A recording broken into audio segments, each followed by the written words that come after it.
I'm wearing one of our nonprofit shirts, so I could change this if you want, but No, no, that's good. you look good, man. Thanks. All right, so we are live. Thank you everyone that are joining us. This is Rebel One Live, where every week we speak to founders and investors in the impact investing space. Today we have Matt Strauss, who is the CEO of Solve. So thanks for joining us. Thanks for having me, Sergio. Great to Yeah, be here. and also a fellow Halcyon alumni. For people that don't know about Halcyon, it's a social enterprise incubator based in Washington D.C.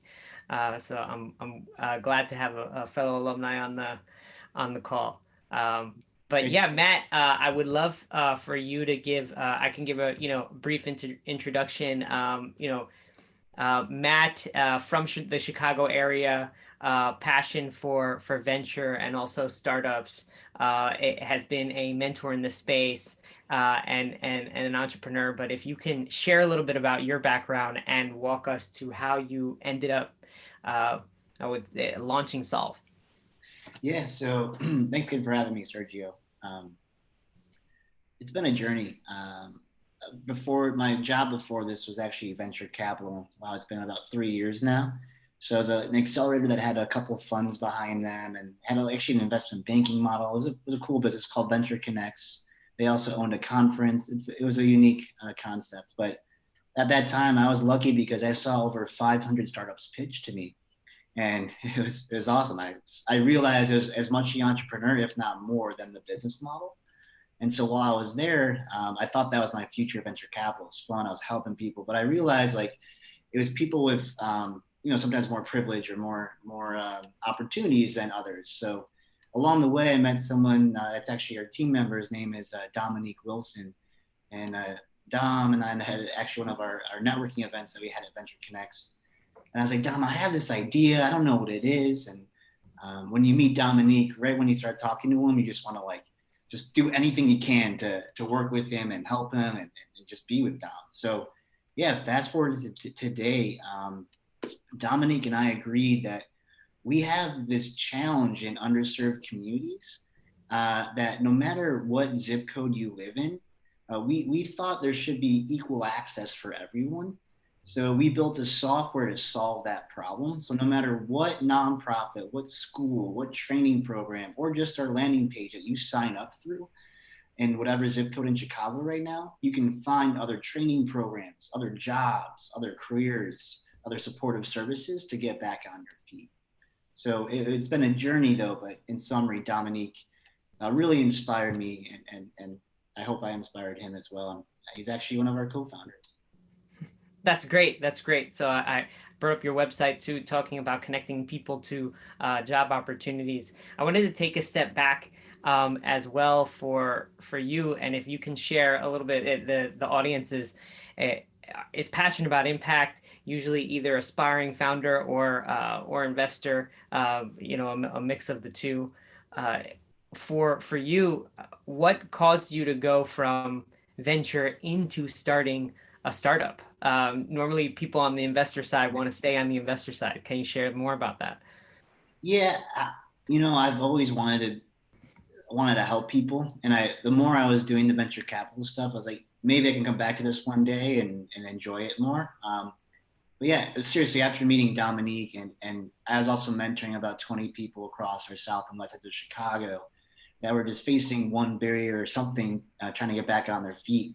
Um, and that's just when it really hit me is like, I can't sleep at night because I realize I can't do enough to help some of the people I was mentoring. So yeah, we realized it was really a data problem to solve that. And luckily, with not that I can code or anything, but luckily with seeing so many startups and businesses pitch to me, I realize I have enough of an understanding that I have enough confidence in myself to take that scary leap of faith. And I didn't pay myself for probably 6 months to a year. It was frightening. I lived with my sister, so shout out to my sister for supporting me. But yeah, after that, we started kind of clicking, and now we're actually just launched in Atlanta. We're about to launch in Dallas, and about to do some even larger initiatives here in Chicago to help at-risk populations. I'm actually wearing one of our customer shirts, Defi Ventures. I'll go show my back. They're one of the largest reentry nonprofits in the country, and we're actually going across the country with them to help returning citizens get the best path and empower Defi to get back on their feet. Got it. And can you share for those that don't know the reentry lingo? I know Defi as well. Can Yeah. you share more about Defi there? Yeah, so Defi Ventures is they're an amazing new customer of ours and partners. So Defi has two different like main programs. One is inside of prison, and the other one is post release. So Defi built their own software, and they realized that they kind of outgrew it as time went on, which most groups do. So Defi basically inside of prison, they teach folks new skills to become a CEO of your life. It's around entrepreneurship as well as like what jobs might you want to get, and kind of a mixture of both. And then post release, they have actually locations across the country, about 7 or 10 of them now. That they someone coming out of prison can go to the new post release location, get a Chromebook, get all these different things to just get back on your feet, but also a case manager and even more training to help you find that first job or that next job, to help you find housing, help you find childcare, help you find legal counseling, transportation. So yeah, it's a extremely powerful nonprofit that Defy what they're doing. And the challenge they observed is a lot of their work is administrative, right? They can help more people, but a lot of it's just taking case notes. A lot of it's trying to find the right nonprofit partner. A lot of trying to find the right employer partner. So basically, we built a system that can automate their case management notes, like save them time in tracking participants, all the while finding more jobs out there, finding more training programs and supportive services. So that way the candidate can hopefully do as much as they can themselves while they just kind of empower the candidate, nudge them along the way. Great. So helping Defi do the great work of helping people that have been incarcerated get back into the workforce. That's So you're enabling them to do that. That's great. Their other niche is entrepreneurship. So a portion of their folks that come back and get a job also want to become an entrepreneur and maybe start a business. And they also have a really cool boot camp. Check out defiventures.org. You will love them. Yeah, they have amazing volunteer experiences. When hopefully COVID-19 ends tomorrow, um, we'll get back to being a normal life. So please go support Defi Ventures. Awesome. Can you dive also into your product? Like this, I know you started talking about it a little bit, but what is Solve? What exactly do you all do? And share some light with the audience. Yeah, so we actually have four different types of users. So I'll explain them all. So bear with me. It's going to probably talk for another 5 minutes straight. But to start off with, what we simply do is we connect people that are typically in underserved communities to jobs, training programs, and supportive services to get back on their feet. What we've seen in Chicago, someone might have at least one barrier to employment, whether it's finding more skills or just finding the right employer, or childcare, housing, mental health, a past incarceration, etc. Right. So what ends up happening is if I'm trying to come back on my feet, I'm really siloed. It's hard to find everything. So yeah, we have a one-stop shop to help that job candidate find everything that they need. So that's the first value add, right? We have a purpose-driven tool to help our overlooked job candidate or entry-level market. Um, then we have a nonprofit user experience. So that's like Defi Ventures, et cetera. They either use us to recruit more participants, or they use us to automate their case notes and tracking, and they like create workflows to save time. And then they use us to report and measure their impact to go get more grant money or to measure their effectiveness. Then the next user is an employer user. They just come on, post a job, and hopefully find great talent. We also have another employer that's like kind of like a university system or construction company that has to measure diversity hiring numbers, and they also use our data to show best efforts in D&I. So they'll pay more for our software as well. Then last but not least is we have what we call is like a grant maker view, or a real estate developer view, or a government view. And the government or the real estate developer or the foundation can get like really powerful demographic and aggregate data of the most powerful staff member at a nonprofit that they give a grant to, or what's the data, what's the biggest barrier to employment as a mayor, what's the biggest barrier to employment in Inglewood of Chicago? Is it childcare or incarceration, or what might it be? Or for real estate developers, it's to show their best efforts in hiring for a big real estate project. So yeah, in summary, we had to build a pretty complex system to solve all that. Got it. And and for and it sounds like you have, since you have uh, different customer segments, you're in a socially impactful space, but you're a for-profit business, right? Can you share a little bit more about how you charge and how you thought about being a for-profit versus a nonprofit? Yeah, main reason is I love helping people, but I realize you have to build a very sustainable model. And we really shouldn't be tapping into nonprofits' dollars to make it more sustainable. So we have a license fee. So there's free access to Solve for like if you just want to recruit on Solve and that kind of stuff for nonprofits. Even small businesses can come on and just post a job or nonprofits to post a program to recruit. Then they can upgrade at $250 a month for nonprofits. The 3,000 a month is our tiers. If it's a large kind of multi-city contract. It's custom. For employers, same concept. It's free to just post one job, $250 a month to post up to three, and then it goes up to 4,000 a month the bigger it gets. And if it's a big Fortune 500, it's a custom contract because it's a lot of more jobs and so forth. Um, so yeah, why are we a for profit? Is yeah, social enterprises are the future. So if you're looking to get into social enterprise, check out a book, the Third Wave by Steve Case. The book changed my life. It just shows uh, how we really need to disrupt this space. And basically, every industry that is really regulated by the government is the slowest to innovate. So yeah, I think technology can really solve that problem along the way. The other thing I would say is just because you become a B Corp or just because you become an L3C doesn't mean you're truly a social enterprise, right? Like, yes, there are companies out there like Kickstarter that started off as a for-profit, then became a B Corp, which is still a for-profit but a social enterprise. But they can afford that, right? B Corps, to be honest, I think they're great, but there's right now no real incentive or tax incentive for companies to do that. It's actually more expensive. You have to hire a consultant to measure your impact. And I'd rather use that money to go get more users on our software, more customers. And then, yeah, maybe one day we'll switch your entity to a B Corp. The other thing actually I've heard is it's probably a good thing though, is like it's harder to raise money as a B Corp or L3C because investors are like, what is that, right? Like it sounds weird, but then again, you might not want that investor, right? So a socially conscious investor, you might want more. So that's maybe a good thing. But yeah, I've heard that complaint from fellow co-founders as well. Great.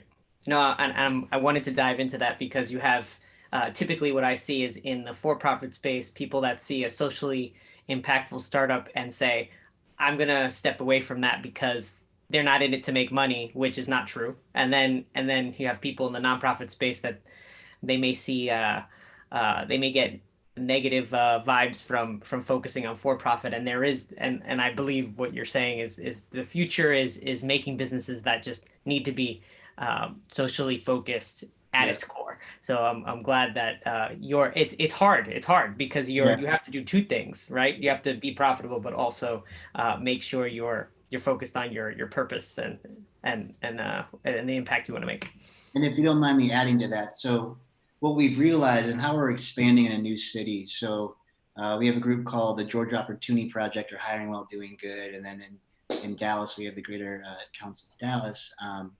Yeah, basically we become their preferred vendor. So right with COVID-19 happening, the challenge is that the supply of candidates is such a larger supply that nonprofits can't truly handle that much intake every second. So there needs to be a software to save everyone time. So we co-brand with our organizations where they can put us as like a preferred vendor or subcontractor in their grant requests to really stick out along the way.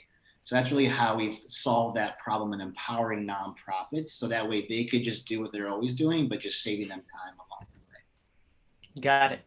Can you share a little bit more about your journey? I know that we've crossed paths for more than a year ago. That your business was different then, and you learned. Can you just share a little bit more about for the aspiring founders that said, "Hey, I want to make a for-profit impact company." What were some of the challenges along the way? Yeah, I probably have done everything wrong. you could imagine. And I even have mentors that I ask for advice, but the quickest thing I'll say about mentors is like they only know so much and so much you give them. So it's hard for them to always give the best advice, even though they're brilliant, people. But yeah, I've done so many things wrong. And looking back, I really wish I thought things out, more and listened to advice faster. But yeah, so it's been, uh, I'm up 15 pounds. That just started with that, right? So we I started mean, is that like COVID 15 or is that like startup 15?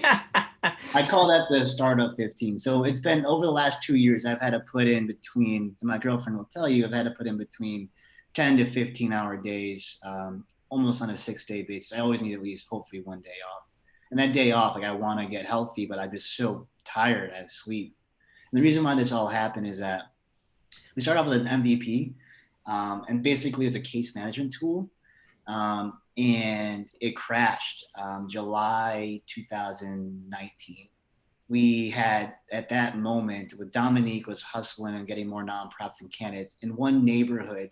We went from having 0 people in a month to or 2 months to 3,000 people signing up um, in like 15 days, and then the software just crashed, which it shouldn't crash at that usage. So I then realized that either I have to fix the software and I can't code, right? Or I have to rebuild it. And I made a few hiring mistakes along the way, and because I can't really vet good developers, I don't know what a speed the velocity should be because I can't really read code at all. So I found a mentor along the way named Will Little at Defi Ventures. So I assessed the risk. Like, do I hire someone and try one more time, or do I go with an agency? And so, yeah, we rebuilt the software like seriously from scratch, and now we're back to live and acquiring customers. But it took us 5 months, so I had to raise money while doing that. And to date, we just now raised just under $1 million.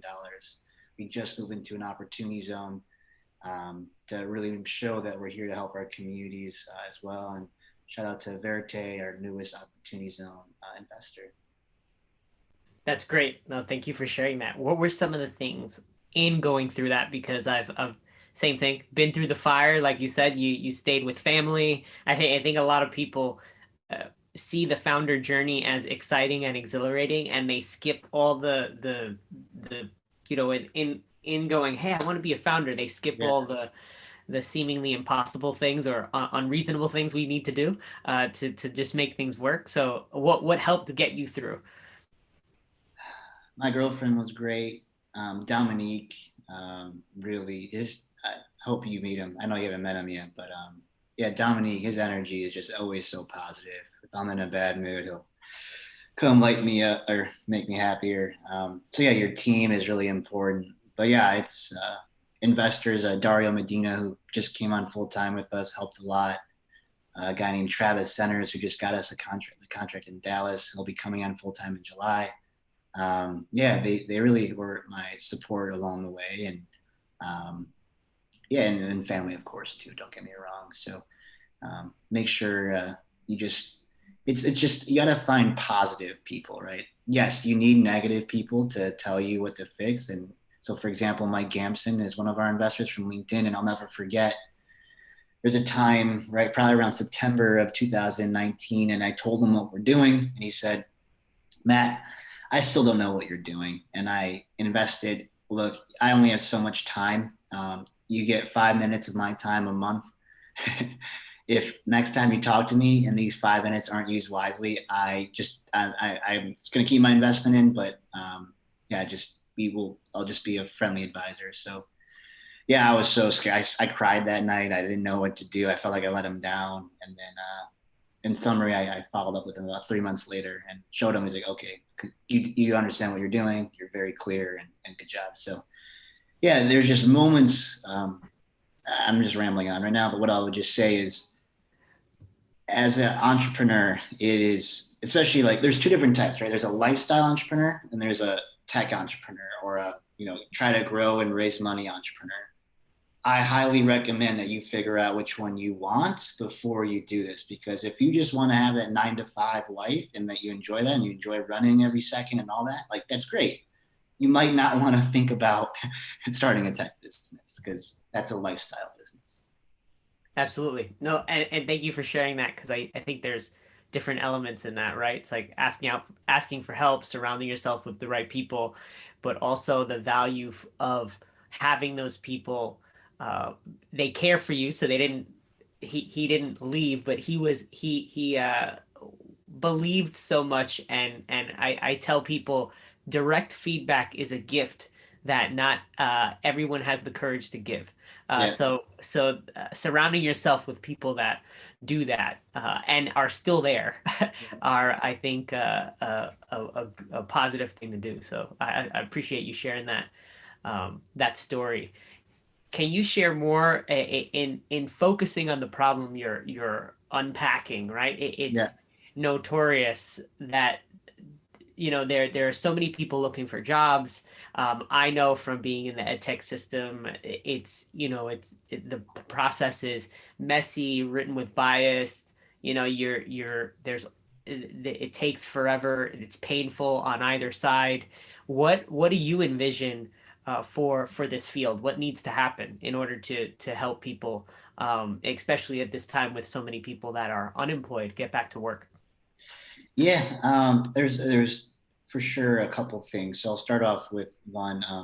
First thing is in communities, especially in the south and west sides of Chicago or underserved neighborhoods, since the education system hasn't delivered what they were hoping, Department of Labor and foundations and family offices give a lot of grants to nonprofits to serve the community or training programs and kind of alternative schools, if you will. So in the like a lot of them are customers. Will even tell you they're all competing against one another, right? So they're competing for the number of people that they can serve, the number of people that they place in the jobs, and the same try to find the same employer partners.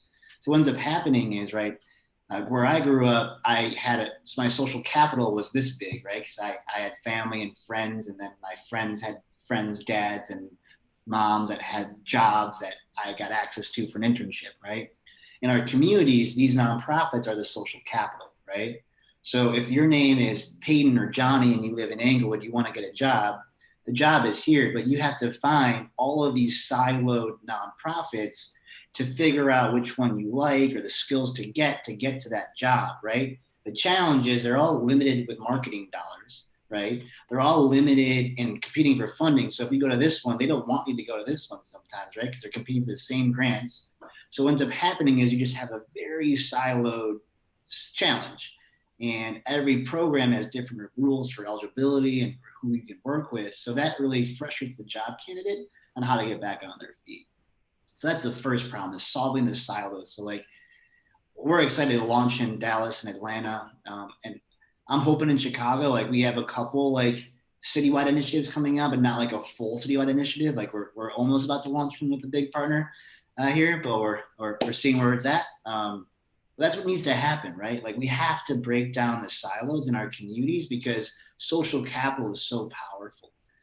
The other thing is the employer. So on the same side that the candidate wants to get that job, the employer is having the same frustration on the other side because not every one of these circles, right, or these training programs or schools, right, are treated equal or are created equally, right? They have different instructors, they have different programs and different training models and different rules, right? So the employer can get frustrated if they're getting bad candidates because they're not going through the right training. So the employer actually only has bandwidth to partner with 3 to 5 of these organizations at scale, when in Chicago, there's over 1,000 that they can work with. And so you have to also solve that problem. So that way you can control this kind of funnel across cities in different industries. So that way, my name is Johnny or Peyton, I live in Englewood. I know the steps it takes to get a job and just make it a much more, black or white journey, not as gray. Got it.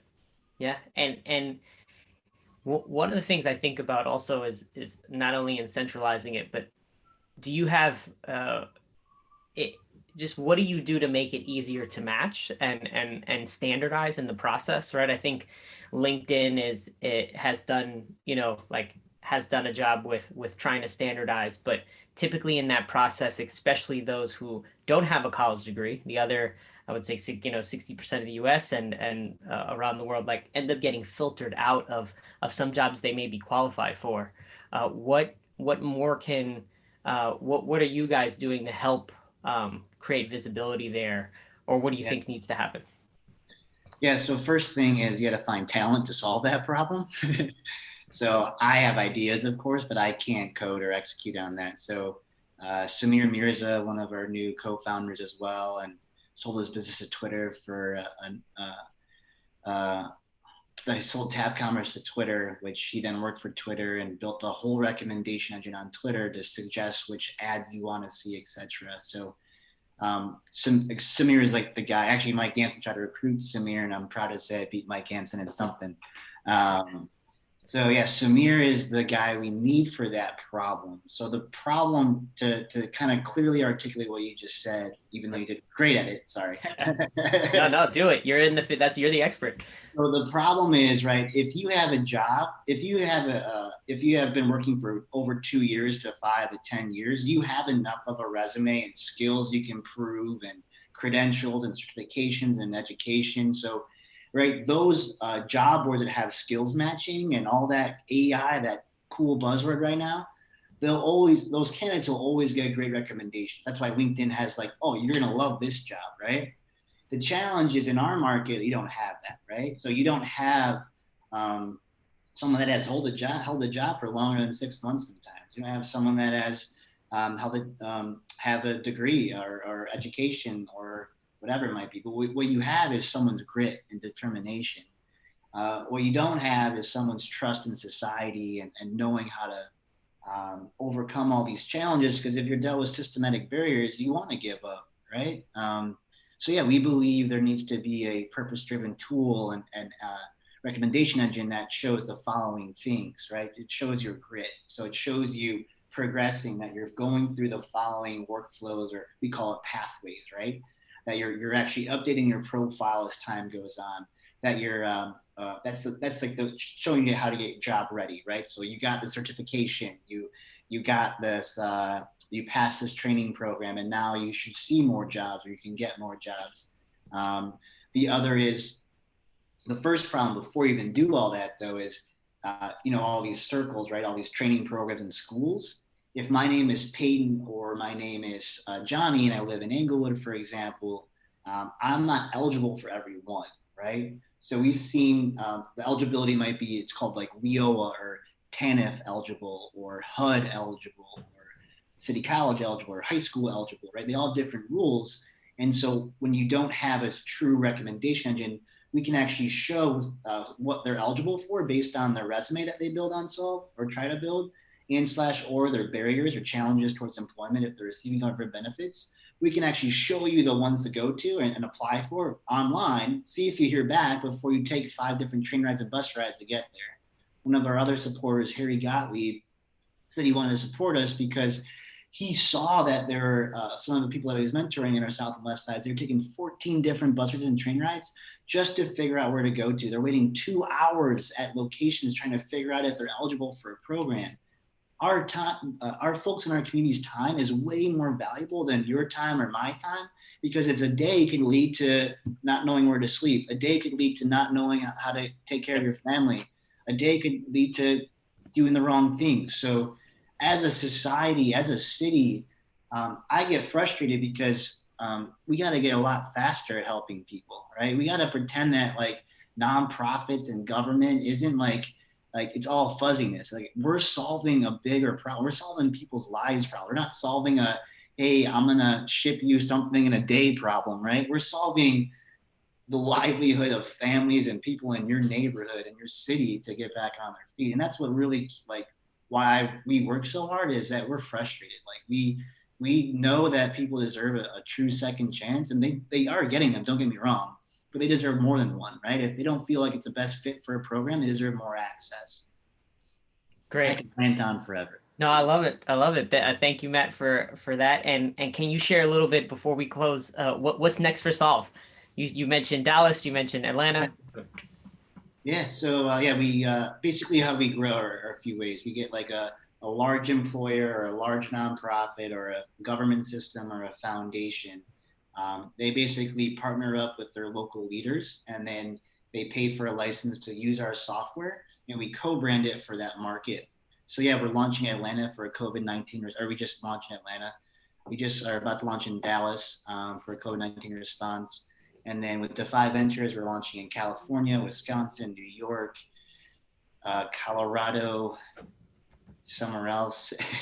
So yeah, we basically find go-to partners and we create partnerships there. So we're always looking for corporate leaders, family office leaders, foundations like United Ways of your neighborhood and so forth, or big nonprofits that you volunteer at or you might know someone that works at. Because we can really help communities scale together, and we're always looking for introductions to those folks. Got it. So, well, I wanted to thank you, Matt, for joining us. So, Matt Strauss, CEO of Solve. Check out his link will be in the website. So come. So thank you for joining us today. This is Rebel One Live. We'll be up with our next founder in a few moments. So thanks again, and stay tuned. So, Thanks, thanks, sir. Matt. Always fun. See ya.